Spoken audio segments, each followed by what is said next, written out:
திரு கணேசன் அவர்களுடைய அடுத்த கேள்வி, ஆன்மீகம் வியாபாரமாகிவிட்டதாகவும் வியாபாரிகள் ஆன்மீகவாதிகள் என்றாகிவிட்டார்கள் என்றும் சொல்வார்கள். ஆன்மீகத்தை மக்களிடம் கொண்டு சேர்க்கும் வழிமுறைதான் மேம்பட்டுள்ளது என்பது எனது கருத்து. உங்கள் கருத்து என்னன்னு கேக்குறீங்க. ஐயா, மாடர்னைசேஷன் வேற, வெஸ்டர்னைசேஷன் வேற. ப்ரொஃபஷனலா ஒர்க் பண்றது வேற, கமர்ஷியலைஸ் பண்றது வேற. நாங்க இப்போ ஒரு புது சிஸ்டம் லான்ச் பண்ணிருக்கோம், சிவ புண்ணியா போர்ட்டல். அப்படின்னா என்னன்னா, நீங்க யார் வேணாலும் தினந்தோறும் காலையில யோகா பண்ணீங்கன்னா உங்களுக்கு ஒரு யூனிட் புண்ணியம், சிவ பூஜை பண்ணீங்கன்னா ஒரு யூனிட் புண்ணியம், இல்ல எந்த உங்களுடைய இஷ்ட தெய்வ பூஜை பண்ணீங்கன்னா ஒரு யூனிட் புண்ணியம்.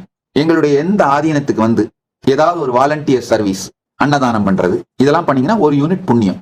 இந்த புண்ணியத்தை எல்லாம் நீங்கள் கைலாசத்தில் வந்து வாழ்வதற்கு, இங்கு நாங்க ப்ரொவைட் பண்ற சேவைகள் எல்லாம் யூஸ் பண்றதுக்கு நீங்க ரெடீம் பண்ணிக்கலாம்.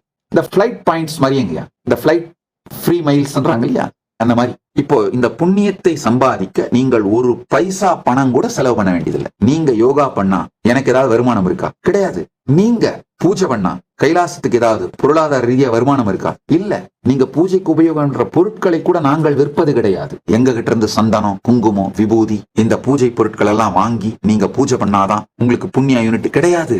ப்ரொஃபஷனல் ஆக்கி இருக்கேன், கமர்ஷியல் ஆக்கல.